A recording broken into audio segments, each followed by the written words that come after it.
Welcome to the Slop Farm. Enjoy the video. In this video, I will compare the Hyundai Tucson versus the Renault Austral. Let's dive into their distinct designs and initial impressions. The Tucson showcases a bold, angular exterior, giving it a strong road presence. In contrast, the Austral opts for a more modern and sleek aesthetic. Both vehicles are designed as 5-passenger SUVs, offering practical dimensions for everyday use and family adventures.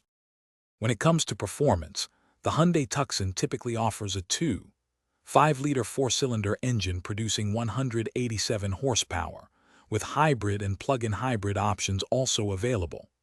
The Renault Austral, however, focuses on a 200-horsepower E-Tech full hybrid system.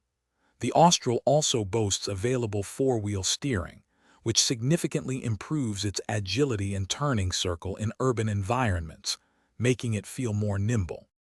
Inside, the Hyundai Tucson provides a spacious cabin with a standard 12.3-inch touchscreen display and generous passenger room. The Renault Austral counters with a prominent 12-inch infotainment display, seamlessly integrating Google services like Maps and Assistant. For practicality, the Tucson offers an impressive 83 cubic feet of cargo space with the rear seats folded, while the Austral provides up to 1,736 liters, or about 61.3 cubic feet.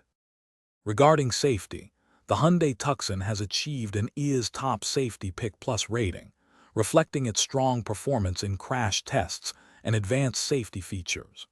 The Renault Austral also demonstrates a commitment to safety, receiving high scores in various crash evaluations. Both vehicles offer competitive warranties and features for their price points. Before we wrap up, remember to check the description for a link to these fantastic leak-proof meal prep containers, plus other great deals. Ultimately, your choice depends on whether you prioritize the Tucson's bold styling and diverse powertrains or the Austral's hybrid focus and advanced cabin tech. Thanks for watching. Consider subscribing if we helped you today.